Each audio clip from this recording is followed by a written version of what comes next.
Hello everyone, I am here to interview our barangay midwife, Ma'am Marita Sudani. Morning, ma'am. I am Gina Piperos of Grade 2 Cuban Science Spiritual School. I would like to ask you some questions about food and how to stay healthy. We are learning about healthy foods in class, and I want to ask for your advice. This interview will also help me to improve my communication skills and best my confidence back to people as well. Here are some questions, ma'am. What types of food should we eat every day to stay healthy? Kailangan natin kumain ng tatlong uri ng go, grow, and low.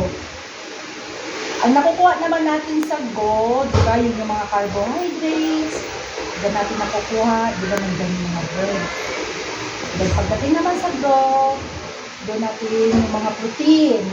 Yung protein natin, like, yung karne, di ba, yung isda, yung egg, di ba? Then pagdating naman sa glow, yung mga nalalaan na yung mga green na mga gulay, like malunggay, yung mga green na mga dahon ng mga vegetables, yung mga yellow, yung mga kalabasa, di ba? Yung kalabasa, pampalinaw ng mata, di ba? Kailangan din natin yung may gatas, di ba? Hindi siya kasama dun sa glow, ha? Yung gatas. Okay. Para maging healthy tayo, dapat yung tatlo na yon, yung tatlong uri na yon, na ibang-ibang uri, dapat kainin natin yun para maging healthy yung katawan ng isang bata. Is it important to eat breakfast before going to school? Siyempre, kailangan natin kumain ng breakfast natin bago tayo pumunta sa school. Kasi, di ba maghapon tayo sa school? Pag walang laman yung tiyan natin, anong mangyayari sa atin? Di ba, hindi tayo makakonsentrate dun sa loob ng classroom natin. Pag may itanong si teacher o Zia,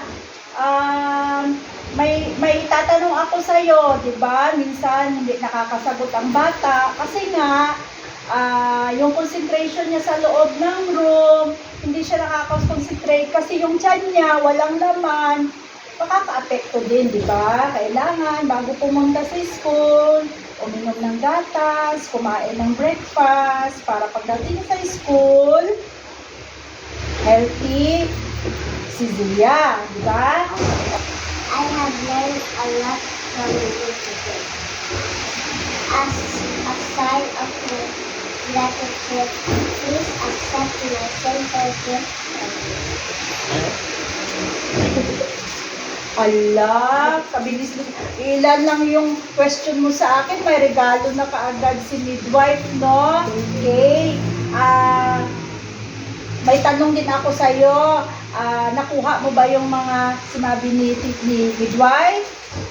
Ha? Kailangan kumain tayo ng breakfast bago magpunta sa school, no? O tapos dapat kumain tayo ng mga food, na yung mga masustansyang food. Kompleto, ha? O, may tanong si midwife, kumakain ka ba noon? Ha? Kumakain si Zia, hindi? Very good. Para iwasan natin magka-sakit. Kailangan kumain si Zia ng masustansyang pagkain para yung katawan ni Zia healthy palagi at maiwasan yung sakit. Diba? Dapat ilagay mo sa ulo ang lahat ng mga sinabi ni midwife, ha? Para si Zia always healthy. Malayo sa sakit si Zia. Thank you!